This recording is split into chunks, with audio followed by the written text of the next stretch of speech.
Good morning, students. So let us start our sixth module. And this module mainly covers Geographic Information System or GIS. And the syllabus includes the components of GIS operations, map projection, different methods of map projection, then coordinate systems, geographic and projected coordinate system, and data types, spatial and attribute data, then raster and vector data representation, then data input methods, geometric transformation, RMS error, and vector data analysis includes buffering and overlay.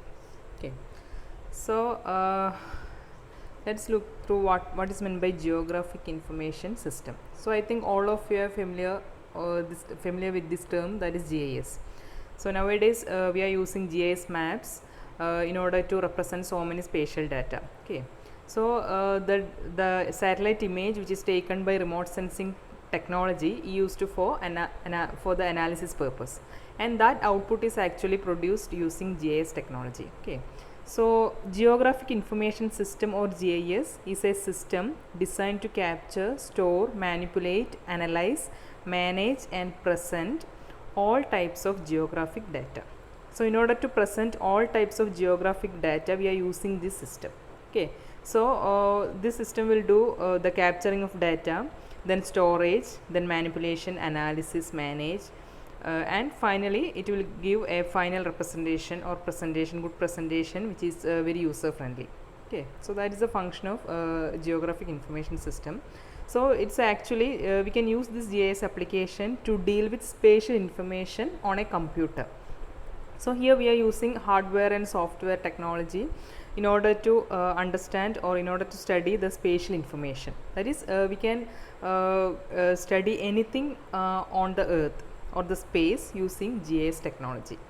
Okay, and this GIS geographic information system integrates hardware, software and data for capturing, managing, analyzing and displaying all forms of geographically referenced information, and the information which we are collected should be geographically referenced. So I will explain these processes.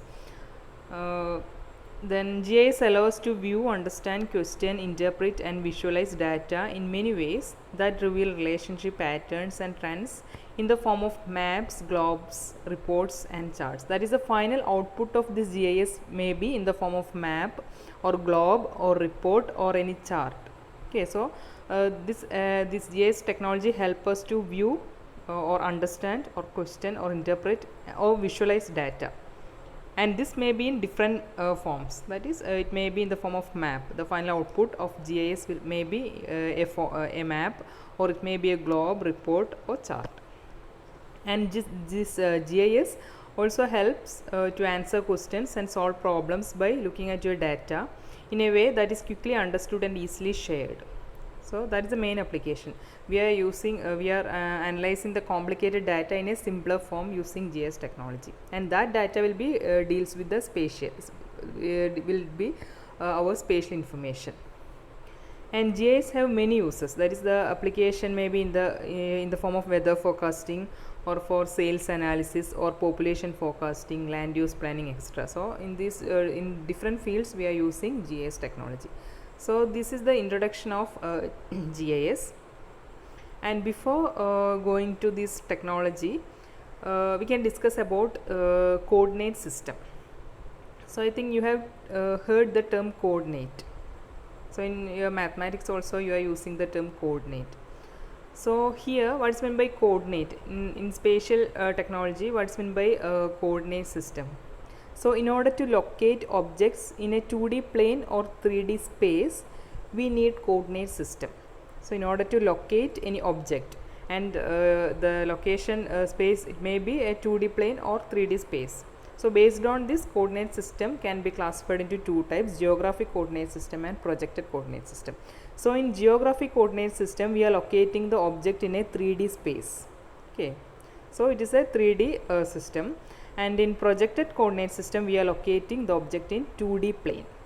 Okay, so based on the coordinates, number of coordinates, it is geographic coordinate system and projected coordinate system. And geographic coordinate system may be 2D geographic coordinate system, or 3D geographic coordinate system, or 3D geocentric coordinate system. So actually this geographic coordinate system used to locate objects in a 3D space. Okay, second one, projected coordinate system. So before that, I think you have studied in your geography what is meant by latitude and longitude. So this is our this is the equator of our Earth, and the parallel lines of this equator is known as actually latitude, and these lines are latitude, and this is the longitude, and the standard lines of this longitude is prime meridian. Okay, so I will explain. So geographic coordinate system. Okay, so I told that this geographic coordinate system is used to locate object on a curved surface of Earth or in a 3D space. Okay, so it is a three-dimensional coordinate system, and position of an object on Earth's surface is determined using two angles, and it's called latitude and longitude. So based on this, we are determining the position. So in order to locate an object, we have to find two angle, and it is known as latitude and another longitude. So latitude means, so in this figure, this is latitude, parallels of equator. Okay, so what is the definition? Latitude means it is a vertical angle between plane of equator and radius drawn to the point measured at the center of the Earth. So here the reference plane is equator, and this latitude measured as positive along north pole up to 90 degree and negative along south pole up to 90 degree. That is here, this is latitude. Okay, so it is measured with respect to this equator, and it is 90 degree, maximally 90 degree towards the pole, towards the north and also towards the south. Okay, so this is latitude. Okay, latitude, it is a vertical angle between plane of equator and radius drawn to the point measured at the center. From center we are measuring from the equator to that point. So that angle is latitude. Okay, so it is measured towards the poles as 90 degree. Okay, that is the maximum value is 90 degree. 0 to 90 degree is the variation. That is latitude, and the reference plane is equator. Then latitude is measured as positive along north pole up to 90 degree and negative along south pole up to minus 90 degree, and lines of equal latitudes are called parallels. Okay, the two lines which is of equal latitude are called parallels. So next is longitude. So longitude is the horizontal angle measured in plane of equator between planes of meridian through the point and plane of prime meridian. That is, here the reference plane is plane meridian or Greenwich meridian. So this is the plane meridian, prime meridian. Okay, so latitude is measured with respect to this prime meridian. Okay, longitude is measured with respect to this prime meridian, and its variation is 180 degree towards east or minus 180 degree towards west. Like this, this longitude is measured positive along east up to, that is, plus 180 degree east, and negative along west up to minus 180 degree. Okay, so because here it is varies between plus 180 to in this direction also 180, that is total 360. That is the variation of longitude. But latitude varies from 0 to 90 degree because this is the measurement from equator to that point up to the pole. Okay, so longitude, lines of equal longitude is called meridian, and the standard meridian is Greenwich meridian. So that is meant by geographic coordinate system. So in order to represent any object on a geographic coordinate system, we require two parameters. They are latitude and longitude. Okay, so these are the latitude and this is the longitude. Then second coordinate system is projected coordinate system. So as I told, it is a 2D representation of the Earth.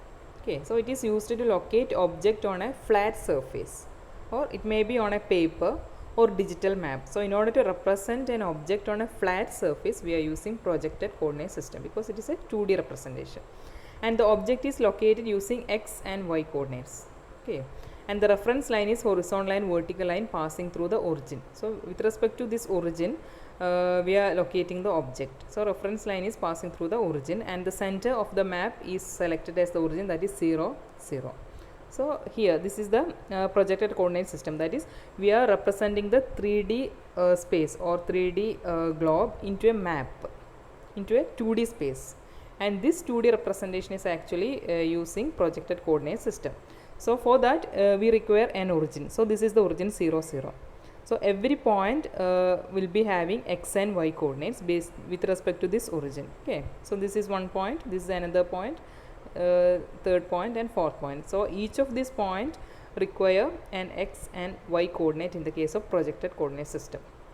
Okay, so since it is represented in a 2D plane, we require x and y coordinates. But in the case of geographic coordinate system, we are representing in a 3D system. So for that we require latitude and longitude of the point. But in this case we are representing in a map, that is in a 2D plane. So for that we require x and y coordinates of each points. Okay.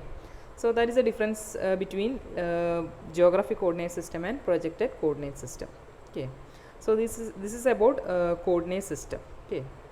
So these are the general terms, that is latitude, longitude. So I think you are clear with the coordinate system, that is geographic coordinate system and projected coordinate system. So if you have any doubt, you can WhatsApp. And this I have explained, latitude and longitude. These are the lines of latitude, which is parallel to the equator. These are the lines of longitude, and this is the prime meridian, that is the reference meridian. And this is the shape of our earth. This is the terrestrial surface, and it is the form of geoid and can be actually approximated as an ellipse. This is the shape, and it is a sphere. Actually it is the shape of our earth, irregular shape. Then ellipsoid is the best fitted to the overall shape of the earth and is centered with the predicted earth center. So ellipsoid, this ellipsoid is the best fitted to the overall shape of the earth, best fitted form of the or shape of the earth. And geoid is the model of the earth surface. This is geoid.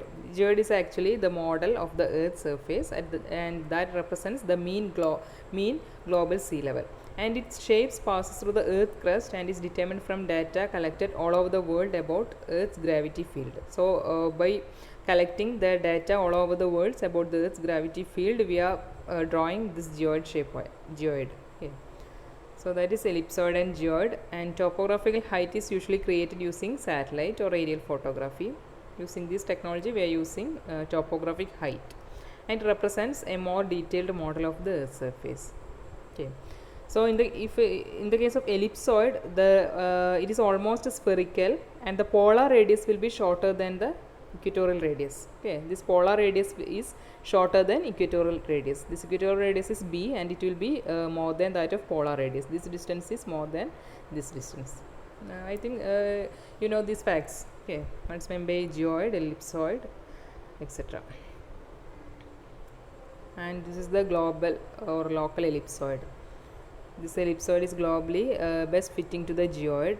So we are drawing this geoid by taking data using the gravity. Ellipsoid regionally best fitting to the geoid. Okay. So projected coordinate system we have discussed. It is a 2D representation of the earth. Okay. So these are the different systems using projected coordinate system. That is, this is the globe or 3D system, and we are transforming it into a 2D plane. Okay, so here this is the 3D sphere is transferred into this map. So this is the geographic coordinate system, and this is the actually projected coordinate system. We are converting into 2D plane. Okay. So these are about coordinate system. So next class we can discuss about different types of map projection, and this map, before studying this map projection you should clear about this geographic coordinate system and projected coordinate system. Okay, so thank you.